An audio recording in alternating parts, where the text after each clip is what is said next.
Hello, चलो कैसे हो? होप करता हूँ चलो बढ़िया होंगे, मस्त होंगे। आज हम लोग अकाउंटिंग स्टैंडर्ड के बारे में पढ़ेंगे। अकाउंटिंग स्टैंडर्ड्स एक तरह से समझ लीजिए कि ये पापा है पूरे के पूरे अकाउंटिंग का। कहने का मतलब ये हो गया कि आप इससे ये सीखने को मिल जाएगा कि क्यों जरूरी होता है अकाउंट्स, या फिर अकाउंटिंग की सिचुएशन क्यों जरूरी होती है किसी भी बिजनेस के लिए।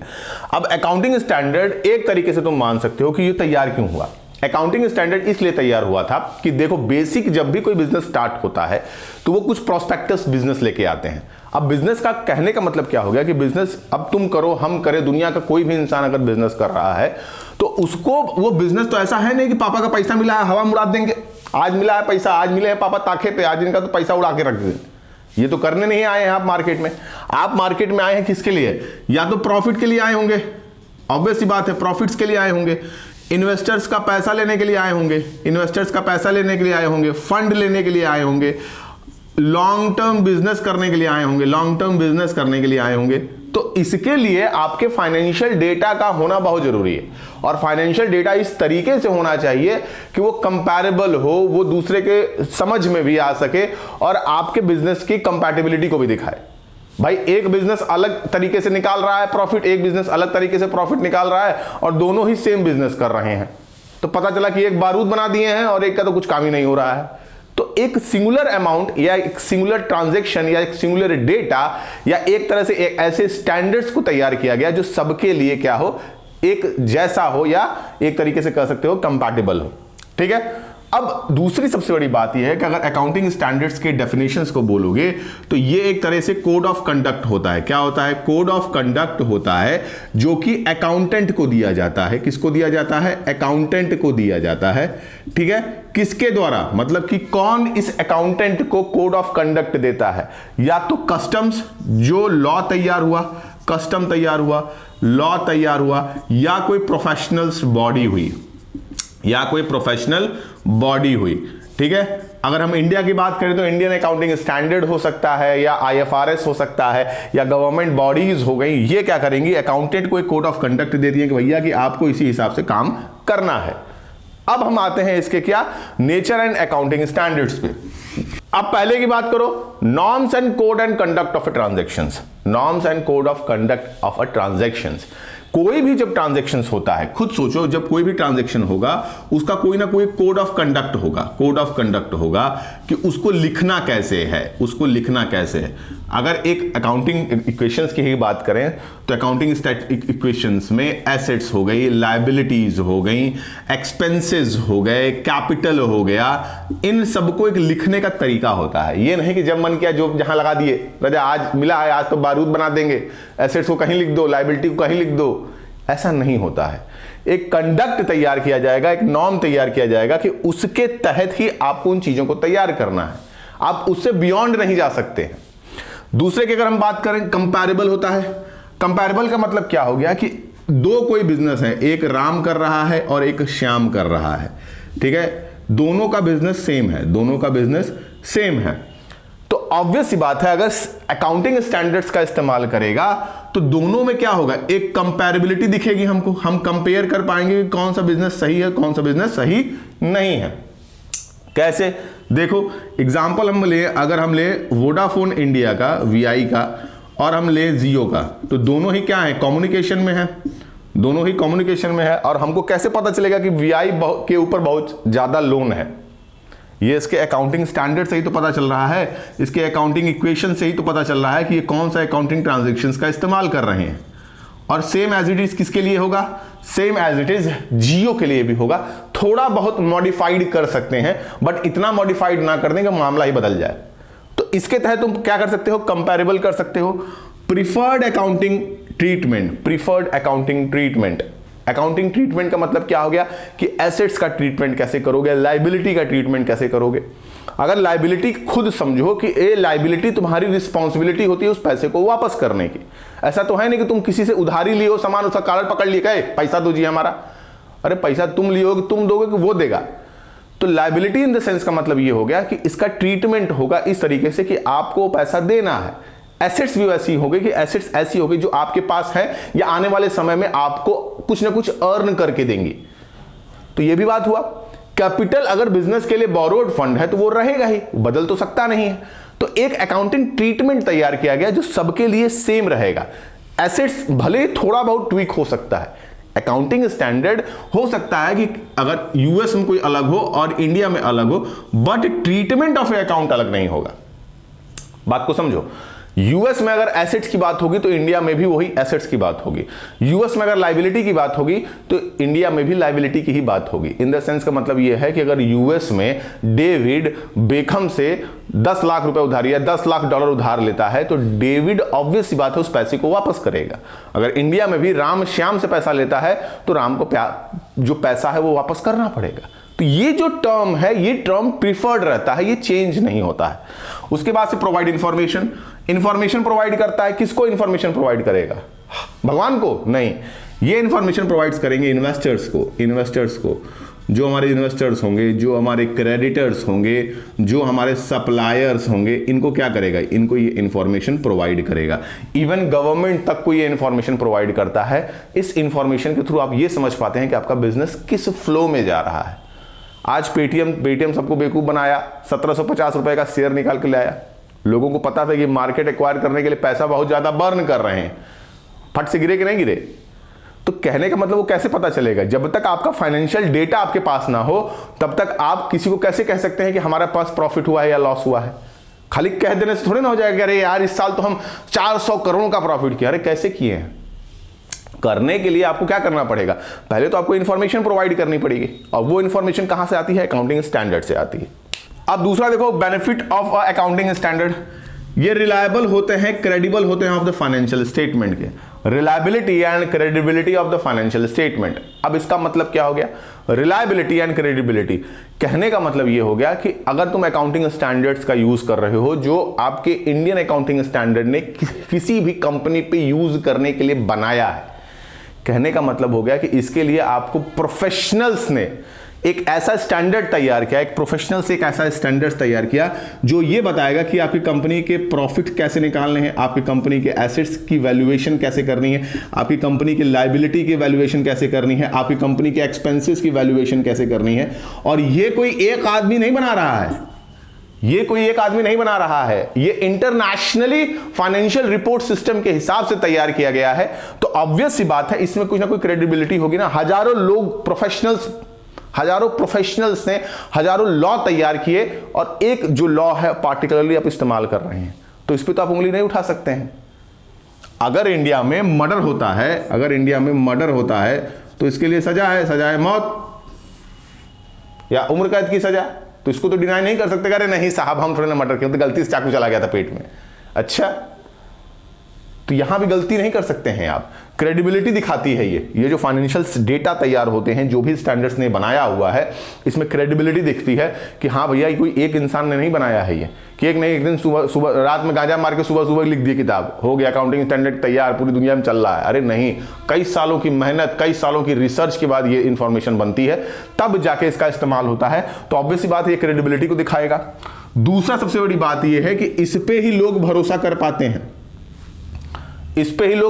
पाते हैं, क्योंकि ये लॉ के द्वारा क्रिएट हुआ है, कस्टम्स के द्वारा क्रिएट हुआ है, प्रोफेशनल बॉडीज के द्वारा क्रिएट हुआ है। Comparability of a financial statement, compare कर सकते हो डेटास को। ऑब्वियस सी बात है, मैंने शुरुआत में तुमको बताया था कि राम और श्याम एक बिजनेस कर रहे हैं, तो राम का बिजनेस और श्याम का बिजनेस तो सेम है। अब दोनों के बीच में कंपेयर कैसे करोगे? ये फाइनेंशियल डेटा से ही तो कंपेयर कर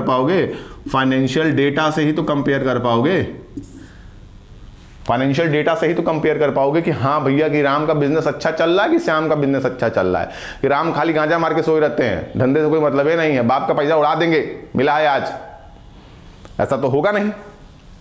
उसके बाद देखो, restrict conflict among various groups के बीच में जो कॉन्फ्लिक्ट होता है, ऑब्वियस सी बात है हर जो कंपनी तो तुम खोलते हो तो शुरुआती स्टेज में तो छोटी रहती है कंपनी, जैसे जैसे तुम्हारी कंपनी बड़ी होने लगती है तो ऑब्वियस सी बात है अलग अलग लोगों का एक मेंटरशिप आती है उस बिजनेस में, उसके बाद उनका अलग अलग इंटरेस्ट आता है।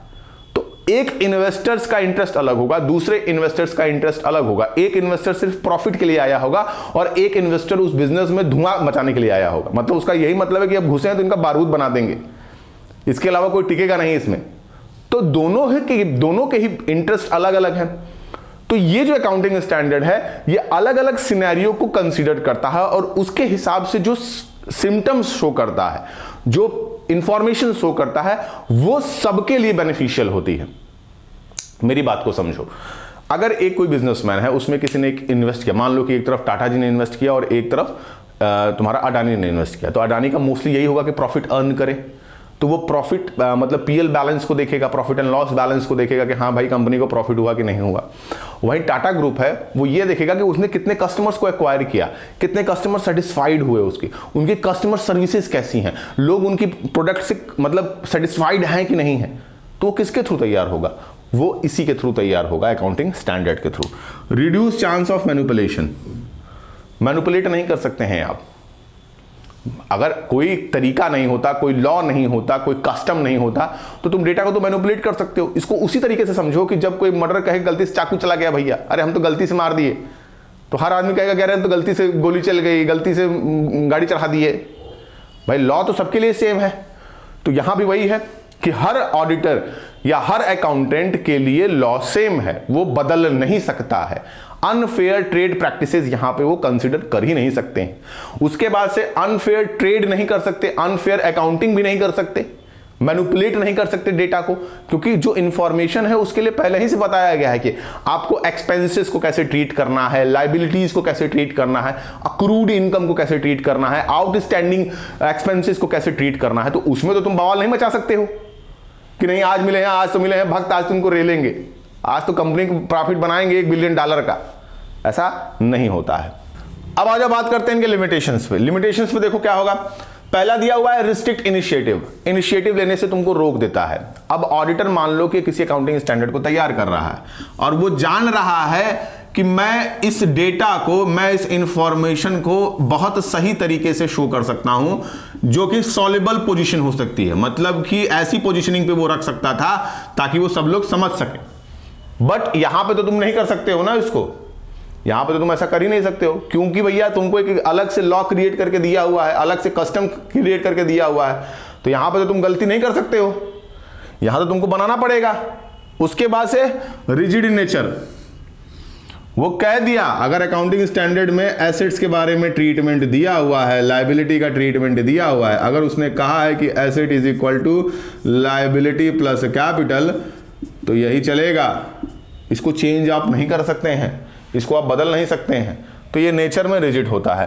हिस्टोरिकल कॉस्ट पे रिलेटेड होता है। हिस्टोरिकल कॉस्ट का मतलब क्या हो गया कि डेप्रिसिएशन अगर लग रहा है किसी पे, एग्जांपल दे रहा हूं, अगर डेप्रिसिएशन किसी अमाउंट्स पे लग रहे हैं और मान लो कि वो डेप्रिसिएशन आज के हिसाब से, वो डेप्रिसिएशन की वैल्यू उस हिसाब से नहीं जानी चाहिए। जैसे अगर अब अभी की मैं बात करूं तो अभी अगर मैं बात करता हूं कि इस पे अगर मैं टेक्नोलॉजिकल गुड्स की अगर बात करता हूं, टीवी की बात करता हूं, मोबाइल की बात करता हूं, या ऐसे प्रोडक्ट जो बहुत जल्दी अपग्रेड हो जाते हैं, तो ऐसे पर डेप्रिसिएशन बहुत गंदे तरीके से लगता है। मतलब कि 50% का डेप्रिसिएशन एक महीने के अंदर लग जाता है। बट हिस्टोरिकल कॉस्ट के हिसाब से तुमको हर साल का 10% लेना है। तो ये हिस्टोरिकल कॉस्ट बेसिस पे है, क्योंकि शुरुआती कंडीशन में तो ऐसा था नहीं। अब तुम्हारे कपड़े जैसे आते हैं तो क्लोथिंग में देखो तो क्लोथिंग में हर 6 महीने पे पूरी की पूरी वैल्यू ही खत्म हो जाती है, क्योंकि फैशन चेंज हो रहा है। तो उस पर भी अलग तरीके का डेप्रिसिएशन चार्ज होगा, या हो सकता है वो स्टॉक आउट हो जाए या उसको बर्न करना पड़े। तो ऐसे भी चीजों पे आपको डेप्रिसिएशन पुराने तरीकों से लगाना पड़ रहा है। तो ये जो है हिस्टोरिकल कॉस्ट बेनिफिट, इस पे ये काम नहीं करता है। Abstract and judgement of a auditor, abstract the judgement of the auditor, क्योंकि ऑडिटर के पास नई सिनेरियो से काम करने का कोई तरीका नहीं होता है। जैसे खुद सोचो कि मैं ही इस किताब को बार बार पढ़ाऊं और मुझे पता है कि कहीं ना कहीं इंफॉर्मेशन गलत है, मैं उसको सही नहीं कर सकता हूं। क्यों नहीं सही कर सकता हूं?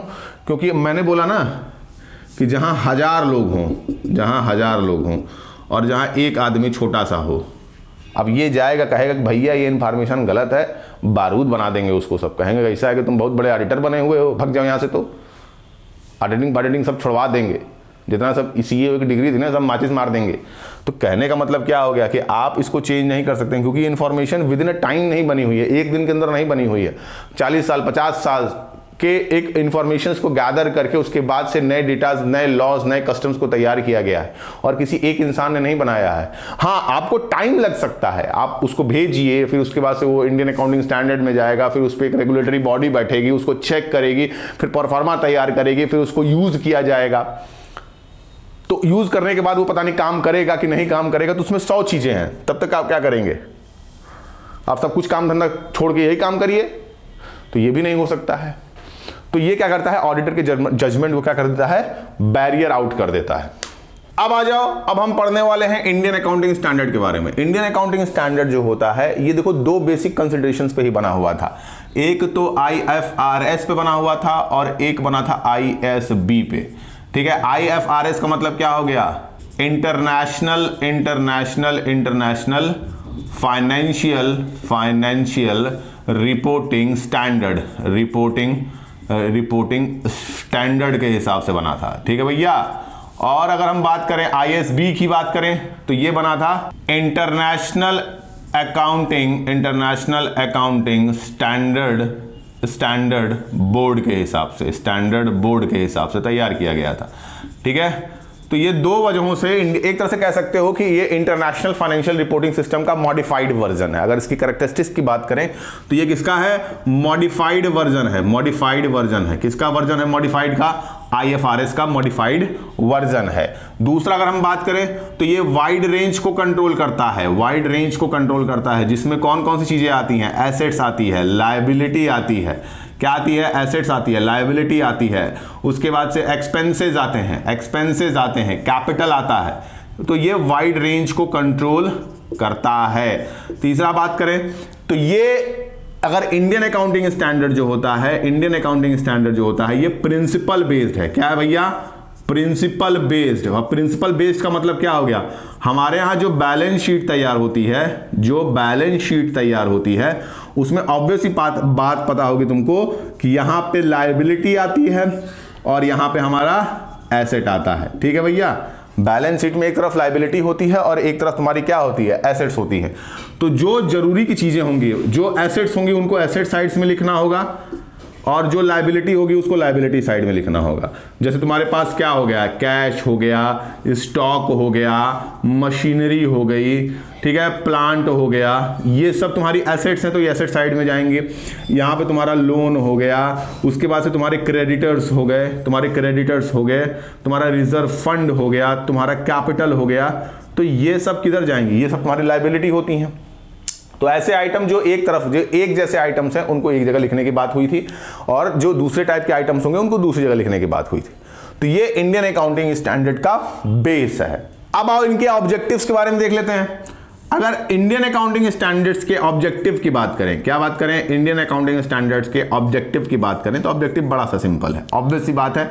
ये कंपैरेबिलिटी को दिखाता है। किसको दिखाता है भैया, कंपैरेबिलिटी को दिखाता है। ऑब्वियस सी बात है, डेटा को कंपेयर करना।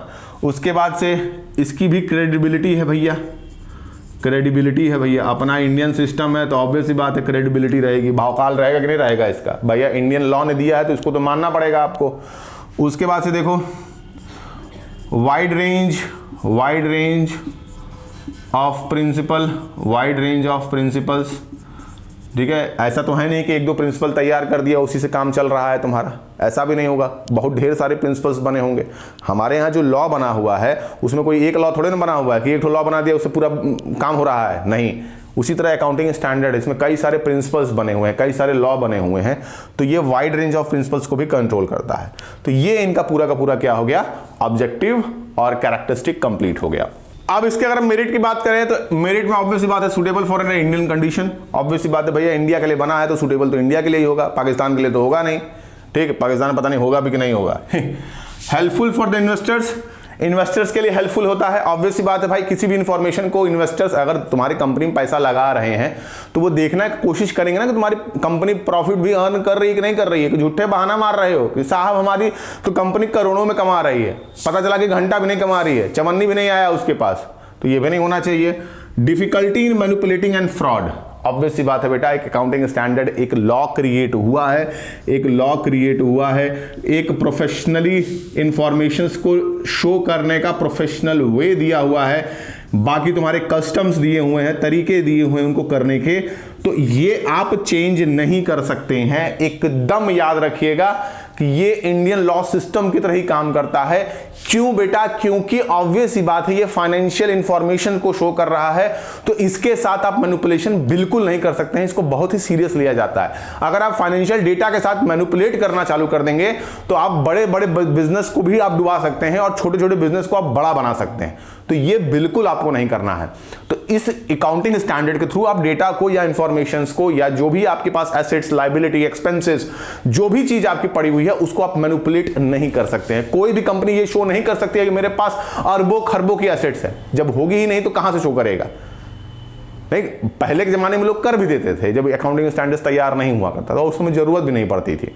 अब तो लोग बहुत ज्यादा धोखेबाज हो गए हैं, तो ऑब्वियस सी बात है वो कोशिश करते हैं डेटा को मैनिपुलेट करने की। बट अकाउंटिंग स्टैंडर्ड हमारा जो है एकदम सही मतलब होता है कि ये एकदम करने ही नहीं देगा आपको, ठीक? तो ये जरूरी होता है। और यहां पे ये टॉपिक कंप्लीट हो गया। होप करता हूं कि वीडियो अच्छा लगा हो तो लाइक करो, शेयर करो, सब्सक्राइब करो। बाकी राइट नाउ इस समय वीडियो बनाते समय मेरे 125 सब्सक्राइबर्स हैं, और प्लीज थोड़ा सा हेल्प आप अपनी तरफ से करिए, थोड़ा सा मैं अपनी तरफ से। थैंक यू बेटा।